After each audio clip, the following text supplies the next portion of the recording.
உங்களை ஒரு விஷயம் கேட்கட்டுமா? ஒரு ஆன்மா இறந்ததும் முதல்ல யாரை பார்க்கும்னு தெரியுமா? சாமியே இல்லை, அதோட குடும்பத்தை தான்.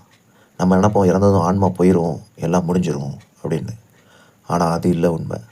கருட புராணம் ஒரு விஷயத்தை தெளிவாக சொல்லுது. உடல் முடிஞ்சாலும் உணர்வு முடிஞ்சிடாது. உடல் முடிஞ்சாலும் உணர்வு உடனே முடிஞ்சிடாது. ஆன்மா உடலை விட்டு போனதும் எங்கேயும் போகாது. வீட்டுக்குள்ளேயே தான் நிற்கும். அம்மா அழுகிறத பார்க்கும், அப்பா சோகமாக நிற்கிறத பார்க்கும், பிள்ளைகள் அப்பான்னு கூப்பிட்றத கேட்கும். ஆனால் அதால் பேசவும் முடியாது, ஒன்றும் செய்யவும் முடியாது. அதுதான் அதுக்கு வழி. இதுதான் உண்மை.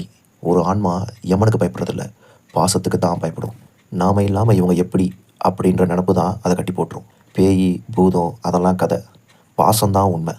கருட புராணம் எச்சரிக்குது, இறந்தவளுக்காக அழுது அழுதே அவங்கள பிடிச்சிக்காதீங்க அப்படின்னு. அது நம்ம கஷ்டத்துக்காக இல்லை, அவங்களோட நிம்மதிக்காக.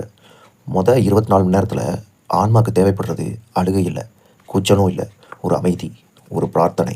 நிம்மதியாக போ என்று மனசார சொல்கிறது. அதுதான் அவங்களுக்கு நான் பண்ணுற ஹெல்ப்பு. இந்த கதையோட உண்மையான மீனிங் என்னன்னு தெரியுமா?